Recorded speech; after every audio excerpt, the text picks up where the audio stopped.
Well, at the time, Principal Bradshaw, he came to me and he said, "Hey," he said, "where are you going to school?" And I said, "I haven't been accepted anywhere." He was like, "You haven't been accepted anywhere?" He was like, "It's May." And he was like, "Well, we got to do something about that." So at the time, I didn't know that he was a alum of Savannah State University, and he actually made a call down to Savannah State University, and he pulled some strings, did what he needed to do, and then literally like a week or two later, I had been accepted to Savannah State University.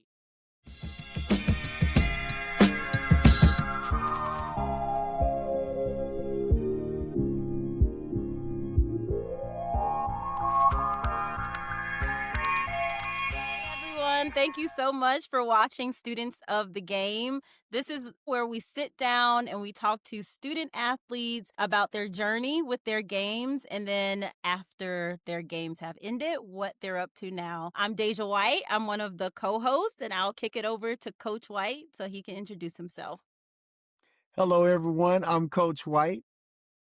My name is EboneeJ. I am an MC, a host, and educator, a sports entertainer, and I was Coach White's former softball player at South DeKalb High School, class of 2005. So I'm celebrating 20 years this year. So this is perfect timing. Thank you I so much love for that. having me on.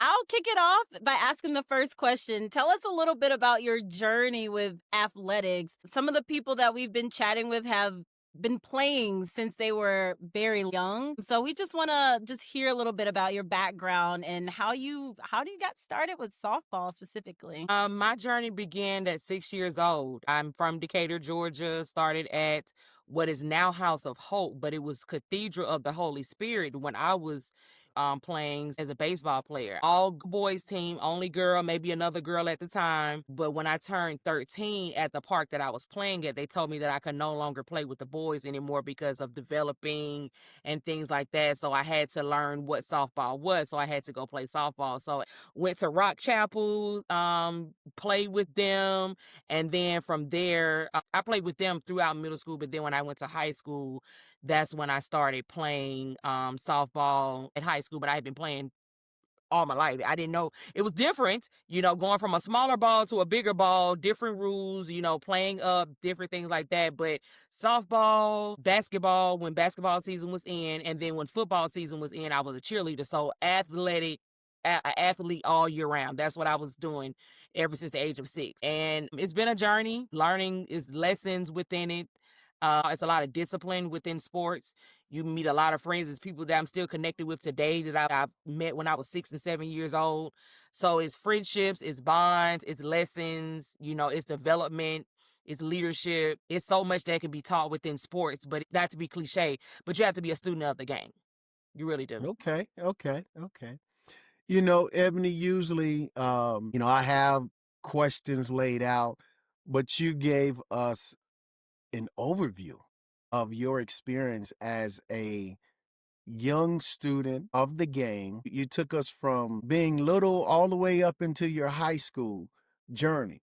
So I want to focus strictly on high school and then from high school into college. So during your time in high school, how did you determine you wanted to play softball at the high school level? And did you play all 4 years in high school? Well, I knew it was a no-brainer coming to high school playing softball. It was about the balance because when getting to high school, there's a whole different set of challenges because if you're playing different sports, you have a demand from your basketball coach, you have a demand from your cheerleading coach, you have a demand from your softball coach. So you have so many different demands. It's just about the balance. If you are going to be that all-American athlete and play every sport, but sometimes those trainings overlap with the practice of the in-season sport. So you have to, it's just so many things to manage. I tell this story now to the cheerleading coach who was at South DeKalb at the time. I had to quit cheerleading because the demands were just, you know, like I felt like it was unreasonable at the time, but I had to make a decision as to where my first love was, and that was basketball and softball. And then I eventually let basketball go because softball was something that I had started at 6 years old. I mean, even though it started as baseball, but it was something that I saw myself I just loved it. I could play it in season, off season, but the thing is, the reason why I couldn't further into college and I wasn't pursuing any scholarships is because I was born with the condition called club feet. And a lot of people don't know this, that I was born with a condition where my ankles had to be broken and reconstructed at 1 years old. So therefore I have problems with my ankles. Even as a host, I'm up on my feet for hours at a time, even with the Atlanta Hawks. And I'm in pain by the time I'm done working. I had braces on my ankles. So I had to stop at the high school level. But it was still something that if I could have pursued it in college, I would have. I would have. But when my doctor told me, at that, your high school, you don't know about all the stipulations, but he told me, he said, if you're planning to go to college, I don't recommend you going on a scholarship because the demands in college is going to be totally different from the demands in high school. And it's going to be a greater bearing on your body.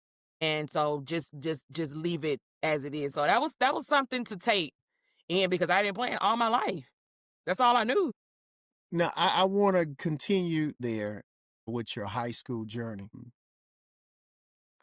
Was that decision to discontinue with your other activities, was that a conversation with you and your parents, or that was just a conversation within yourself where you decided, say, hey, I understand the responsibility and accountability as a young student athlete of what is required?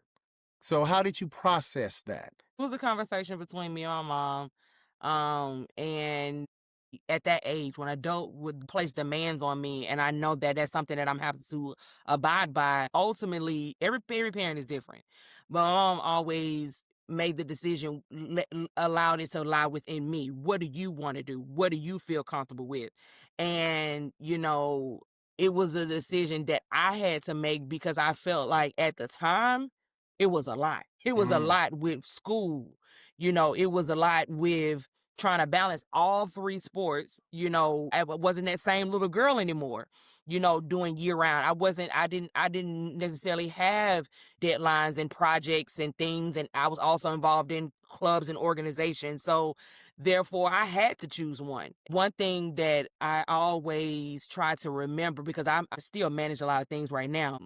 You can multitask with so many things, but you can never just be a master of just one, because you have to just zone in on one thing. And then, not to say that those other things have to lay dormant, but you have to focus in on one thing and then master that and then move on to something else. And that's kind of what I did That's what I did with when it came to softball. Softball was where I wanted to be. Softball is what I did, and softball is what I stuck with.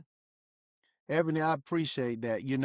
It brings a lot of joy when I have former athletes come on and join us on Student of the Game, and they highlight that they were passionate about softball. And, as I had a conversation with one of our other guests, I stated that, softball to me, it was like a family. I thought we created a family atmosphere where we molded the young players and we tried to put them on the right path to be able to make great decisions. So I'm thankful that we had that opportunity. And you were one of the players that went through our program that we had the opportunity to work with. I appreciate your leadership, because I know coaches get tired of repeating themselves. They get tired of saying the same thing. And one thing that I do now as a speaker, and when I'm speaking to audiences or when I'm motivating someone or I'm talking to someone, as long as I touch one, as long as I can touch one, I know that my job is done. We want to capture the masses, we do. But as long as we touch one, our job is done. We can't please everybody. We can't touch everybody. We want to touch them, but we can't take on everything because it's impossible to do.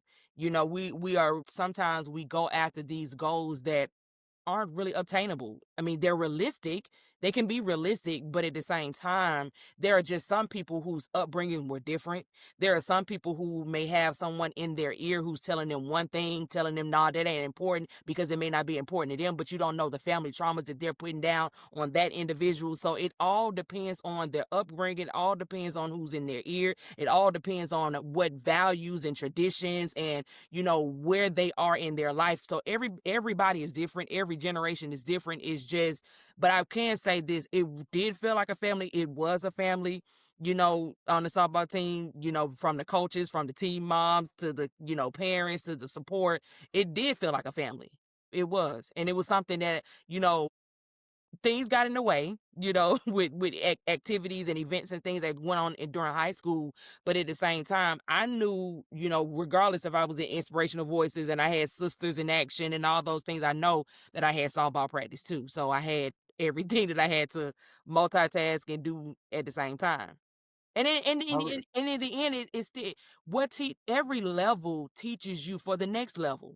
Because what I mastered in high school with multitasking, all those different organizations, and none of them had anything to do with one another. When I got to college, I did the same thing, multitasking many jobs and organizations and things like that. So what you're doing at one level, and those mentors and those leaders and those coaches and those teachers that you have in that level, they were only pouring into you for your next level. We may not know what they talking about, but they do. And it's something will stick in what your culture, your leader, your principal, your teacher said.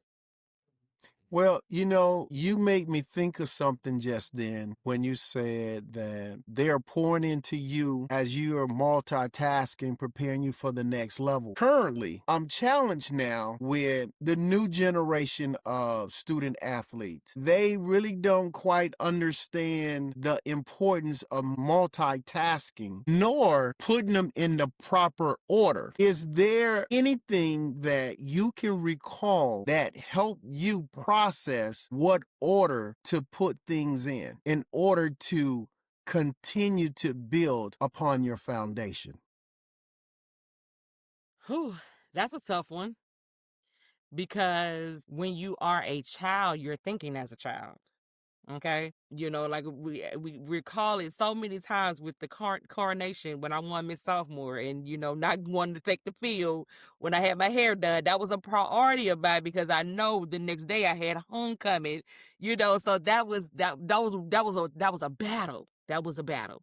I can't even say that I can think how I think now, but then you are prioritizing what's fun.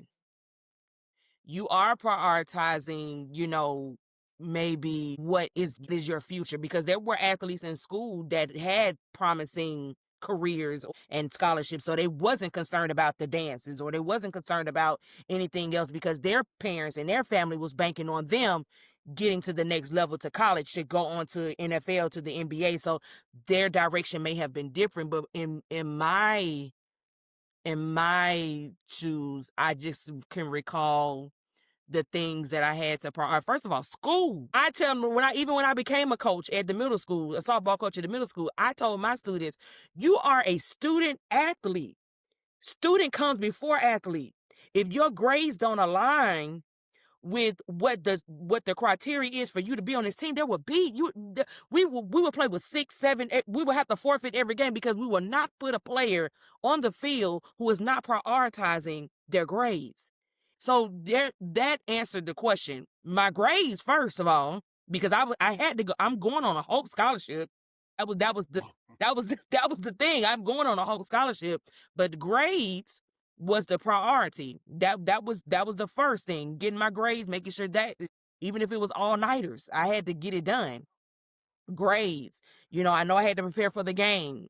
Eating right. Drinking a lot of water, making sure all those things with my ankles. That was a whole process within itself. So I mean, it was a lot going on because even with Sisters in Action, that was a community service based organization. So you had things on Saturdays. We had tournaments on Saturdays. We were moving. We weren't a team that was losing. We were a team that was winning. So we had obligations. We had tournaments. We had things but at the same time, the main thing was those grades. The main thing was that work, because at the end of the day, if the softball team was to be dismantled, there was still going to be a South DeKalb High School where Ebonee Browning had to graduate to go to college. So Right. it's about prioritizing, but at the same time, it depends on who is in that ear. It depends on their support system. It depends on, it's a lot. Just even with me being in the school system myself, it's a lot that kids these days are up against that I felt like we didn't have that we wasn't up against those same challenges. We might have had those same challenges, but it just looks different. I really think it looks different.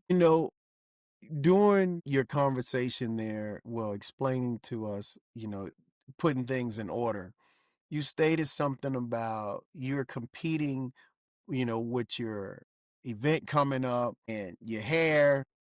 I really want you to dive into that because I know today, if events are on the calendar, athletes will not compete. And you were a true competitor because you definitely work your way through that situation. Share with our audience that process, how you process that. Man, that was a situation within itself, y'all, because it was I was nominated, voted by my class Miss Sophomore, and I had my hair done. And like I tell people all the time, that was during the 2004, 2005. No, it wasn't 2004, because that was 2003. Okay. So that was Spritz era, Spritz standing up high. Um, it started sprinkling. I had a game, but the next day was homecoming, and I had a game. Carnation was, I believe, that day before. We had a game in between. Then the following day, we had the homecoming game. Well, it started sprinkling. Coach White wanted me to come out on the field. It was a tight game, third base. He needed me out there. I said, no, it's raining. This is going to fall. I can't do it. And he was like, Ebonee, we need you out there. I was like, I can't do it. I mean, it was literally, y'all, I'm not being dramatic. There was literally a breakdown in the game. There was a pause because he was begging me to come out on the field, and I would not come out on the field because I knew that my hair was going to fall. And then I looked around, I'm like, it's not about me at 17. Well, not when 17, 16, 15-year-old. I thought it's not about me. It's about the team. It's about what we need at this moment. My hair can get fixed. It can get redone. But at the time, I had to look at, like, my coach was literally begging me to get out on the field because he needed me in a situation to help the team out, and I was a part of the team. Now, if I had been a person that was selfish and said, I'm not going. Matter of fact, I'm about to go because I'm not about to, go through that. That would have been selfish of me as an athlete. But it wasn't about me. It was about the team. And I did eventually go out there, and it failed. It was a disaster. But at the same time, you know, I had to do what needed to be done at the time to help my team out. And that's what I did. I went out on the field. So that was a teachable moment. It was a teachable moment. It very much was a teachable moment. When you on a team, it's not about you. It's about what works for the team, what's gonna get the team to win, what's gonna help the team out. It's not about you. It's not. So Okay. would you say, because I know you work in education as well, would you say this is like a me generation and we need more people and more students, especially student athletes, to recognize that they're being a little bit selfish when it comes to their game and the goals of the greater good? Yes, it is a lot of selfishness that takes place within the game now.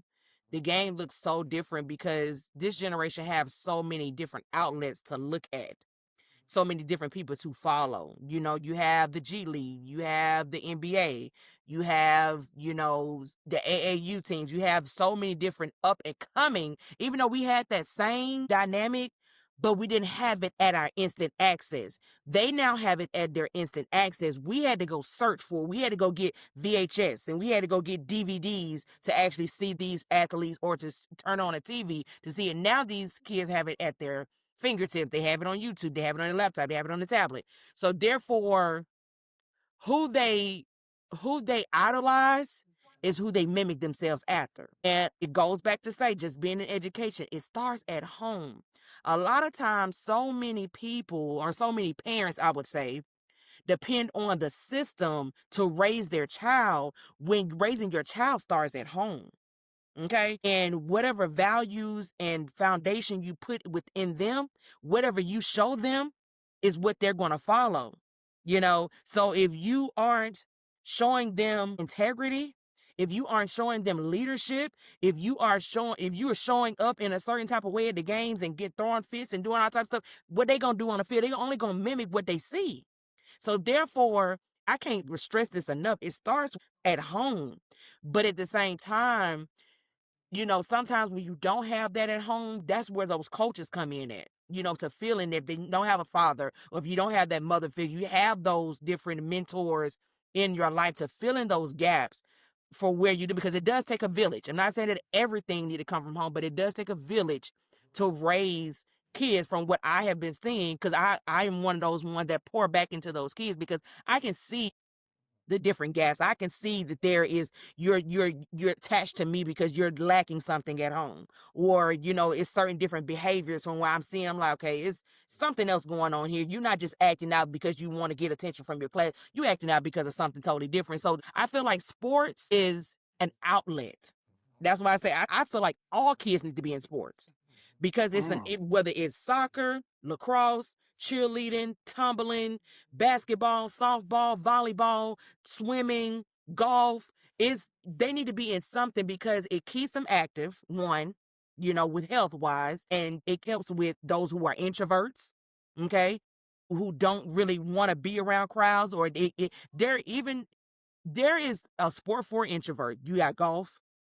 You don't really have to talk to nobody out there. You concentrate. I mean, to be realistic, on the basketball court, you got to talk. You got to communicate. Softball, hey, I got it. You have to speak. But sports is a development in so many different areas of a child's life, of a person's life. You really don't understand the different skills that is helping in the process. Okay.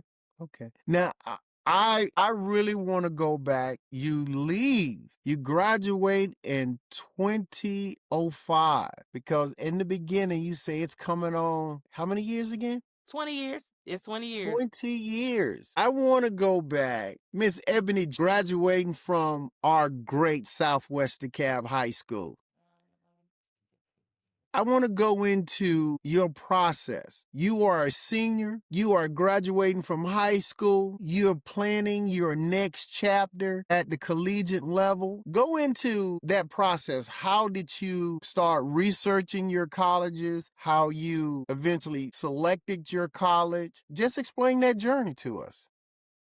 That was a journey within itself, because you heard me speak about, grades and things like that. And with applying to colleges, I was just applying. I was applying everywhere. I did want to attend an HBCU, but I was also open to attending PWIs as well, just to go to college. I didn't want to be too far away from home, but I wanted to be far enough to where I felt like I was away from home. And I applied. I was denied several universities, and I was very active in high school. So therefore, pretty much everyone knew me, from the principal to APs to teachers. I was very active, very silly. I was very silly. I was visiting teachers' classroom, just doing all types of stuff. So pretty much everybody knew me because of just being heavily involved in school. But I was emceeing our senior banquet. And my principal at the time, Principal Bradshaw, he came to me and he said, "Hey," he said, "where are you going to school?" And I said, "I haven't been accepted anywhere." He was like, "You haven't been accepted anywhere?" He was like, "It's May." And he was like, "Well, we got to do something about that." So at the time, I didn't know that he was a alum of Savannah State University. And he actually made a call down to Savannah State University, and he pulled some strings, did what he needed to do, and then literally like a week or two later, I had been accepted to Savannah State University. So that journey within itself, the moral or the value within that story is you just never know who's watching. You never know who you're connected to. Always make sure you're displaying good character, because you just never know where your help come from. You never know who can help you or who can take you to that next level with things that you need to do. But being in high school, you may feel like all this stuff that you do don't matter. You may feel like, it's just, I'm about to go out to college and it ain't gonna matter no more. No, it does, because you're leaving a tradition behind for those to follow. And with South of the Cab, we have a long history and a long list of individuals who have great pride within South of DeKalb, faculty, staff, people who didn't even attend South of DeKalb say, well, I'm a honorary member of South of DeKalb because y'all just have so much pride. I just don't understand. I said, you would never understand if you never attended the illustrious South of DeKalb High School. But no, I was just very grateful for him, because if he hadn't made that phone call, then I wouldn't have been a graduate to this day of Savannah State University, and I stayed there all. Look, I'm very transparent about my journey. I was there for 5 years. I was there all 5 years. And it was an amazing journey. Made a lot of connections down there. Still the same person, still active. Wasn't involved in sports, but I was heavily involved in organizations and working and just networking in the community. And you're just doing good in the neighborhood. That's all it really is. I love to hear former students acknowledging that it truly takes that community to build the person that we shall become. Yeah. A lot of times, and I'm gonna say this because I speak with a lot of students still today, they really don't understand the importance of relationships. I really don't think we preach enough community service, meaningful community service. And by my definition of meaningful, it's doing community service without a return. You stated that. A lot of times you will not get that instantaneous return, but you definitely will receive a return. It's just time. Right. It's just time. Piggyback off of what you're saying when it comes to relationships. May sound old saying this and chop it up to it, but I believe that social media has a lot to do with the relationship building. And the reason why I say that the social media has a huge impact on relationship building, I have two different examples. I went back down to Savannah State, it was during homecoming, and during homecoming, it's always like, I mean, when I was in school, and that's between 2005 2010, it's just homecoming week. I mean, nobody was in their rooms. Everybody was on the yard. I mean, it was midnight breakfast. It was stroll offs. It was alum there. It was bookstore. You're just always out of your room. That's just that's how it was. But then when I went down, maybe I think it was 2015, something around like that, I looked around the campus. I'm like, where's everybody? And they was like, well, everybody in their room. Why? They was like, well, we could see what's going on. Ain't nothing going on in the yard. Ain't nothing going on out on the yard because y'all ain't out here. Y'all looking at it from y'all phone, but you're not out here. That's what make it make sense. Like, I think that because people, I'm put this in a way where you can understand. I had someone who thought that we had a bond because I had posted the individual on social media. Okay. They thought that we had a connection because we took pictures. They thought that we had a connection because I may have reposted something that the individual posted. That's not a connection. That's just a post on Instagram. A connection is building that offline, knowing what my favorite color is, knowing up and down, knowing where I attend church, knowing how many brothers and sisters I have, knowing things about me. That's not a connection. But this generation, if you were to post them on your social media, oh, I know her. You see me post that? No, that's not a bond. But they connect the two as if because it's in the public eye that's a relationship. That's not a relationship. Relationship is talking to someone, having a conversation with them, knowing their highs, knowing their lows, knowing where they come from, knowing what they like, knowing what they do. So many tie relationships and things to social media. That's not. Relationship So calls for communication and connection. so as a as an educator, and I hope I'm not wrong, but you graduated with a degree in communication. What steps would you recommend as an educator in a background in communication where we can incorporate that relationship aspect back into our society? And it doesn't have to be massive. Working with young people today and their parents, everyone feels that it needs to be massive, but it doesn't have to be small. Building blocks. From your point of view, how can we reach that again? There has to be time out for your phone.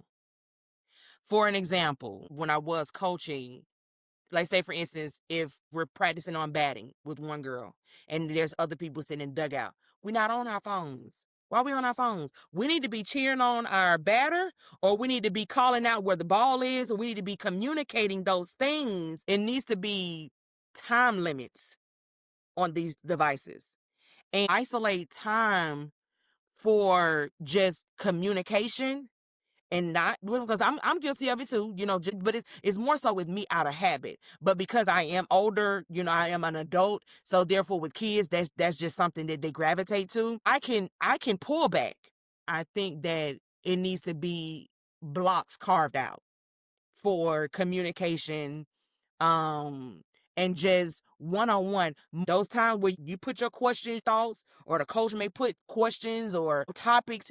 Okay, go ahead and pull one. Oh no, no. I don't. We pushing you out your comfort zone. We making you talk about these things. I mean, what's your why? What you do? What you like? What just little things. But it's building like, dang, I ain't even know you like. Now I know we got something in common. A lot of times on teams, you don't even know what you got in common because you're not even focused on building that relationship because you're so focused on other things. It's not even important anymore. But building that community of circle and time and being intentional about your communication. Okay. I think so, Coach White. I think you do a good job because you try to get the students to go like bowling, to go to Okay. arcades, like Bonding. to do some type of bonding. Okay. So even if you're not on a sports team and you have friends, how can you have good, clean fun where you're going to the movies, you're going out to eat? Like me and my friends did this when we were in high school. We went to the mall. I don't know if this kids go to the mall anymore, but Right. it's I think just they still do. they do. Okay, good. So it's just like, I think everyone needs a hobby. Even me as an adult, I started going to crafting classes because I'm Okay. on my computer too much. I'm on my phone too much. I'm watching TV. So I'm like, what's a hobby that I can do, or what's something that I can do with a friend that's not on my phone? And when I'm with my friends, how can I turn my phone off or turn it over or something? So yeah, Right. I think you're right. When it comes to being intentional, you have to sit with yourself and see what you like to do and then go Right. do those things outside of your phone. And I will say sometimes it's hard to sit with yourself. It's Mhm. hard to sit with yourself, look at yourself in the mirror to say, okay, I'm going to hold myself accountable. And a lot of times we don't want to sit with that. But when you sit with that, that makes you uncomfortable, but it also encourages growth. But I like that with the bonding activities and making sure that we're intentional about those type of things. Yeah. So I like that too. Maybe there needs to be a resurgence of summer camps too. I know I was always at a summer camp and they always had us doing something. If it was Right, playing cards, if it was doing gymnastics, whatever we were doing something. right, And it wasn't on our phones.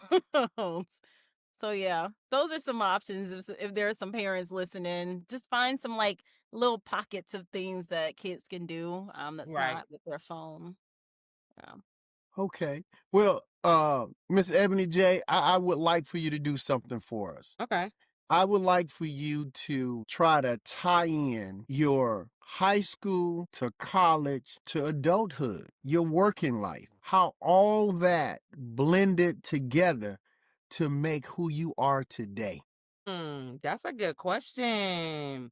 Well, I can say from high school to college to where I am now, it was very intentional. Oh, you know what? Let me back up because it's not to say it's emotional because I just realized that this was around the anniversary of Joanna Nash's passing. I actually I didn't know what I was going to, and I forgot to mention that I didn't know what I was going to college to major in. How I knew what I was going to college to major in because a parent poured into me after the funeral. I was chosen to speak on her behalf because she was well known in DeKalb County, so they couldn't just let everybody speak. So I was chosen from Inspirational Voices to speak on behalf of the choir. So when I spoke and told about all my highlights and experiences with Joanna, a parent came up to me after when she said, "What you majoring in when you go to college?" I said, "I don't know. I don't even know where I'm going." She's like, "Well, why don't you think about mass communication?" She was like Oprah, and she started naming different people that were in the news and media, and she was just like, "I feel like you're good." She like, you captivated the crowd. You were very good with that. You kept them engaged. You woke us up. She was like, "Think about, majoring in mass communication." And literally, I'm telling you, I'm an open book. If you suggested, you see it within me, I'm gonna go do it. And that's exactly what I did. But then when I did get to school, I went for news broadcasting. But news broadcasting wasn't for me because I found out if you cry on air, you immediately get fired. That was during that time.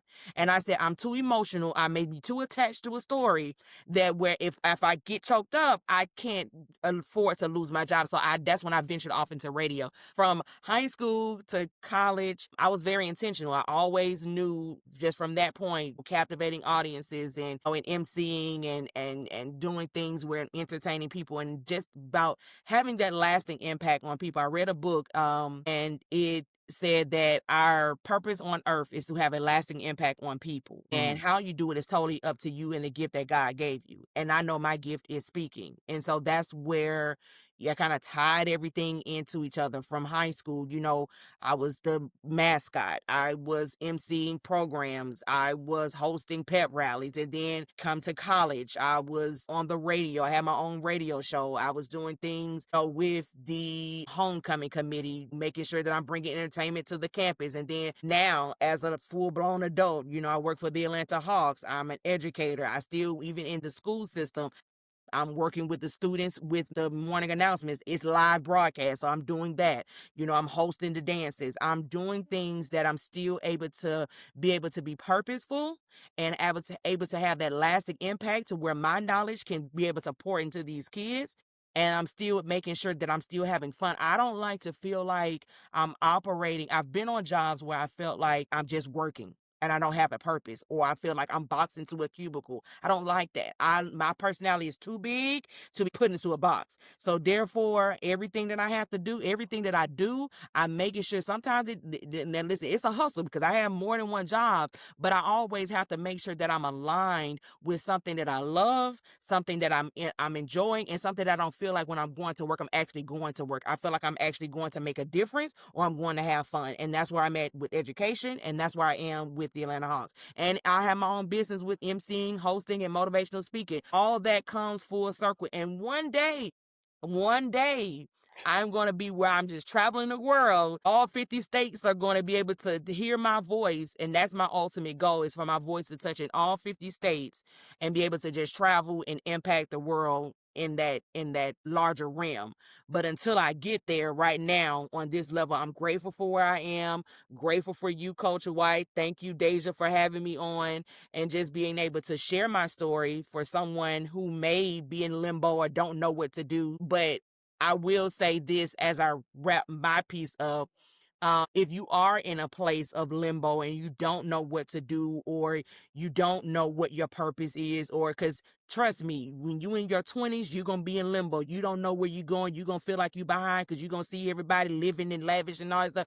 Trust me, I'm in my 30s. Now sometimes I feel overwhelmed. Sometimes I feel like I'm behind. Sometimes I'm feeling like I'm ahead. Sometimes every day is something totally different. But baby, you got to keep your mental, get you a good therapist, and just be aligned, seriously, and be aligned. Don't be afraid of therapy, because sometimes people, put their stigma on therapy when really sometimes you can drive yourself crazy just trying to talk yourself through all these things when really you can just talk it out or journal. And I'm a journaler. I talk to my therapist, so it's like you got to get those things out. But I will say this: if you don't know what your purpose is anything that you would do for free and don't mind doing it, but you're also having an impact on someone and their life. So I'm going to say it again. If you don't know what your purpose is something that you're willing to do for free, but at the same time, you're having a lasting impact on somebody's life. Always remember that. And then you just go from there. Can't tell you what your purpose is because I don't know. It could be singing, it could be helping, it could be caregiving, it could be listening. I don't know. But that's where it is. You know, Ebony, I'm just listening to you. You bring so much energy and joy because I brought that to our teams, You that did. energy and that joy, because I felt in my heart that was the fuel to keep giving us that energy we needed to achieve those things that we were set out to achieve. Yeah, you No. did. You brought that energy because I mean, you come out on that field so excited and just fired up. And listen, your energy transformed over to Coach Foreman because whatever you did, Coach Foreman did it. She just I meant mean, whatever you did. you know, and I'm gonna tell you something. I love every player that ever came through our program. You know, your energy is definitely that energy. I mean, Ebony, you have so much juice, so much juice. It's just overflowing, and it spreads to others, and it's happening unintentionally. You know, you don't have to put a whole bunch of effort into it because it's you. You the sunshine on a cloudy day. Oh, thank you. Thank you. I appreciate that. Yeah, I you are appreciate that that. sunshine, Thank you. you know. Um, I just, you know, I invited you to a banquet this year. And I invited you to that banquet because I knew you would spread some of your sunshine. And it was sunshine that was much needed because they weren't accustomed to sunshine. So when I reached back, and I never lost contact with you, when I reached back and I felt in my heart that this was the person that was needed to bring some light, have that bright sunny day. Can you talk to me now, since it's been some months, how you felt coming and bringing that sunshine to that new group? Oh man. Once again, thank you so much for just reaching out to me, thinking of me, because anytime you are thought in someone's mind, that's just a gift within itself, to even be thought of and to be, held to this standard and put on this platform to speak at the first read-in banquet. I really do appreciate speaking to the girls, but it's something that I even talk about to this day. I've been healing for the majority part of the beginning of this year, but I also took this time to actually reflect on my career and just trying to enhance my career and get my media kit and everything together. And I was writing down all the things. I'm like, wow, you have really covered some grounds. And when I put that down in 2024, that I was the speaker for the read-in banquet, that right there just stood out to me because even to this day, I'm still talking to the parent that I was communicating with, one of the seniors, about, coming to the Hawks game and getting her. And she was just telling me, like, I just really appreciate what you said. She like, because not only did you get through to my daughter, you got through to me, because you were just talking about the things that you have done and just your purpose. It was a step in the right direction that I needed. It was a push that I needed, because I could have easily said no, no, because I was all over the place about what I wanted to talk about. When I looked out into the audience and I seen how those parents were engaged, I saw how the girls were looking. I know that connection. I know that feel of when you are truly connected to an audience and they are really, absorbing what you're saying. They're really listening to what you're saying. And so I know that my personality is big. I know that, it brightens up rooms and it does a lot, but at the same time, what is my message doing?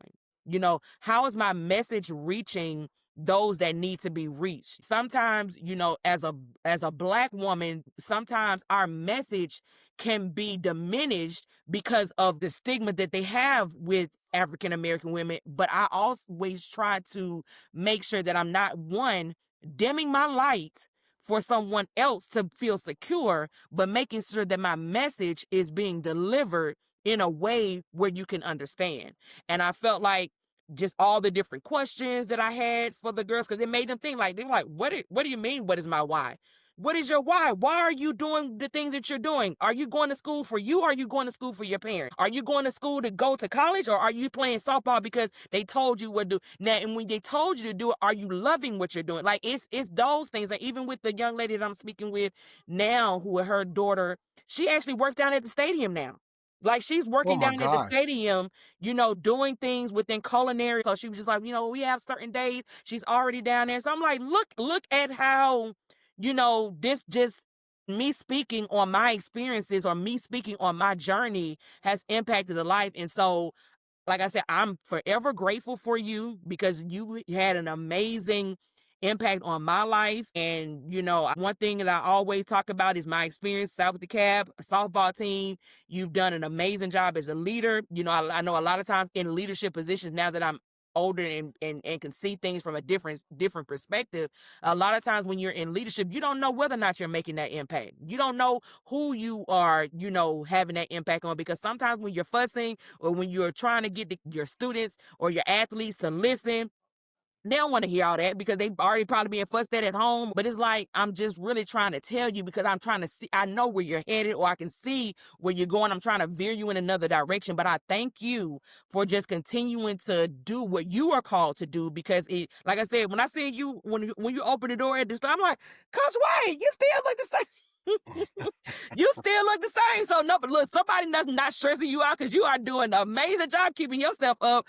But no, you still look the same. You still look great because you still look the same like in 2005, and it's now 20 years later. That's amazing. Look, whatever you're drinking, look, is it your daughter with the dietitian? And you say she was a dietitian? Yes, my youngest daughter. Whatever she giving you, I want the fountain of youth because you have, and your wife, everybody still look the same. I'm like, okay, I need to eat at their table because whatever they're eating is making them stay intact. But no, yeah. So it was an amazing experience. It really was. Feel confident because a lot of times people don't realize that, when I'm speaking or when I'm doing events, I get nervous. I get nervous, and I've been doing this for a long time, but I still get nervous because you have a different audience. You don't never know, who you're in front of. You don't never know how, you just don't never know. So I get nervous. I was definitely nervous because I didn't know, how it was going to flow, what it was going to be like. But I'm glad that I pushed myself. I thank you. It was a good experience. Okay, I have two more questions. Okay. I want to hear a little bit about the fan engagement work that you do, because that's a different level of energy that you have to bring. So I know you talked a little bit about MC hosting, being on radio, but then that fan engagement piece. Walk us through that a little bit about what that takes out of you because you're like that behind the scenes person, but you have to show up for that fan engagement role. Right. So fan engagement is not for the weak. It is not for the introverted. I've been with the Hawks for 5 years, 5 seasons. We say seasons. Been with the Hawks for 5 seasons, and we actually weed out those introverts in those auditions, in those interviews. We can kind of pick up on it really easy because we kind of, that's what we bring. So it is a lot of, people to this day, like my age, be like, girl, how you going to work tomorrow? Like, what is, what do you do? Like, it's a lot. So game day, tip off is at 7:30. I normally get to the stadium around 3. I leave work early. Okay. I'm a lead. So I have to get the things set up on concourse, the things where if you're coming in playing basketball, if you're coming in and there's things set up on the concourse, meaning where you come in, where you first enter in for your ticket, I got to get all that set up. Then I have to go downstairs and get those t-shirts out for the crew, for the team. And get anything that we're handing out throughout the game, have to get all that set up for the amount of people that we have. Then they have to go over, meet up with the camera person, whoever's going to be in the stands. We work in the 200s. We're the flight crew, but we're now known as the hype squad. So we're normally in the 200s, which is in the upper bowl, because a lot of times on the 100s, they're getting all the love from the floor. So we want everybody in State Farm to make sure they're feeling love from everyone. So that's where we mainly work. So I have to meet with the camera person to see what's the thing for tonight. What highlights do we need? Do we need somebody to throw shirts? Do we need somebody to juggle? What are the things that we're needed? Where we're needed. So then get all that stuff set out. I may go to family meal, eat, Around 5, we have our first meeting, our meeting with our team to let us know what the night is going to look like from our managers. You know, anything. We have seat visits because sometimes we have executives in the building. We have CEOs. We have people who want their child to have a visit, or I've even did visits where people, that was their last game. Literally, they were battling cancer, last game. And so, they want us to make their moment. Once again, lasting impact. Then we get ready for doors open. Doors open around, for members, I think it's around 6:15, 6:30, something like that. And then 6:45, that's when everybody's open. We're outside with music, hyping the fans up. One thing we tell our people, if you're coming in, you're auditioning, it doesn't matter if it's rain, sleet, snow. If our fans are standing outside, we gonna be outside. So we are equipped. They give us at the beginning of the season our gloves, our hats, our jackets, our pants, our socks. They give us everything that we need to meet our fans where they are. Because it's just Southern hospitality. It's just what we do. Now, if sometimes if the conditions are unfavorable, we're gonna come in. It's not we just putting everybody out there. But if our managers say that we got to be out there, we have to be out there for at least for an amount of time to show our faces, and we come on back into it. So then we're outside by the Atlanta letters, hyping everybody up. Then we move on downstairs to MARTA, where they're coming in when they're getting off the MARTA train. We're yelling in the train station. We're at the top of we got the drums. We got flags. We hyping them up out there. So then we come in around 7-ish, because tip-off's at 7:30. We have a parade. We do 2 laps. We have a parade downstairs, or we go around. We music, hyping them up 1 lap, and then we may have a lap upstairs, and then we get ready. Then we have, like, if fans are coming in, we may do Limbo, we may do the cha-cha slide. We have music. If it's a theme night, HBCU night, Hispanic Heritage Night, we celebrate all those. We make everybody feel included. We're giving away things, literally yelling, "Let's go Hawks," ATL, just yelling, screaming, dancing. Then that's not it. We got to go downstairs, get ready for tip off.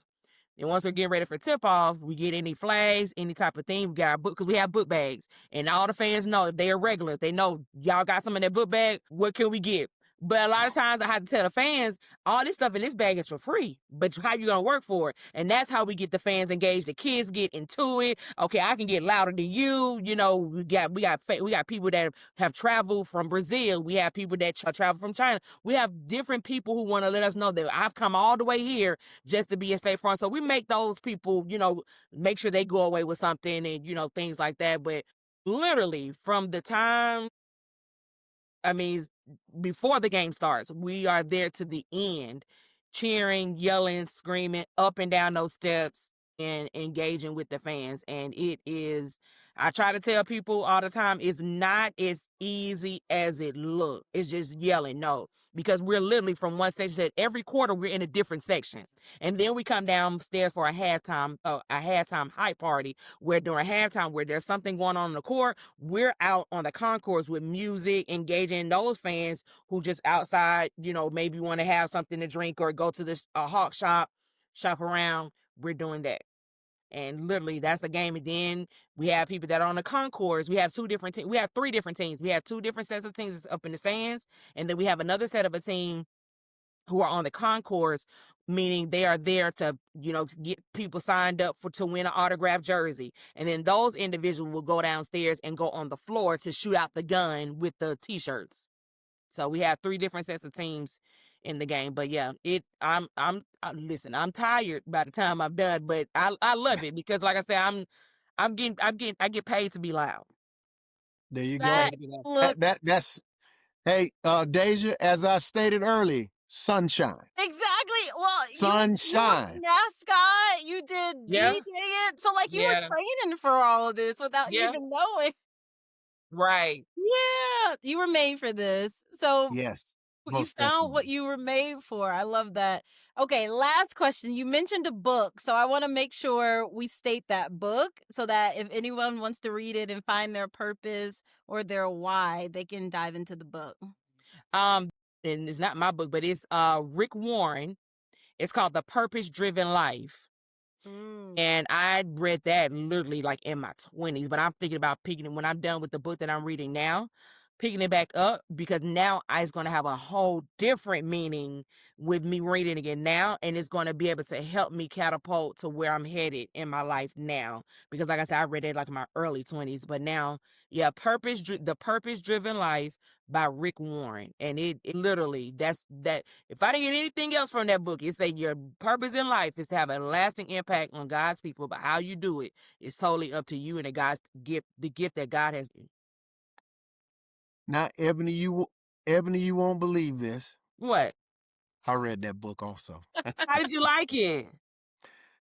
I love the book. I guess that's why I'm always looking for the purpose and sharing it with others to find their purpose. Right.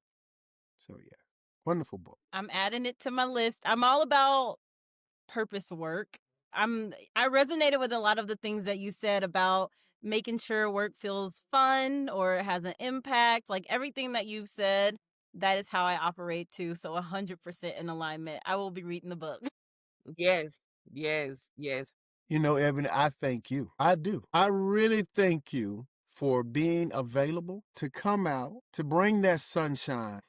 I'm accustomed to believing in having the best always. Even when you don't think you have the best, you make what you have to be the best that it is. And others, because you respect it and you believe it, they begin to believe it. And that's what I want to share with others. You said, I look the same 20 years later. I look the same 20 years later because I've always used the same philosophy in achieving my goals. I do not deviate. And I think that is what more young people probably should start practicing, believing in small things and building upon them. Don't rush, because if you rush, you won't understand your journey. Right. You won't even see what you were meant to see Right. along that journey. Right. Yeah. So thank you, Sunshine. Oh, thank you. Thank you so much for Thank having me you. again. Thank you, Deja, Yes. for having me on. I really appreciate it. This was a good conversation. I can't wait to see it. Yes. Okay.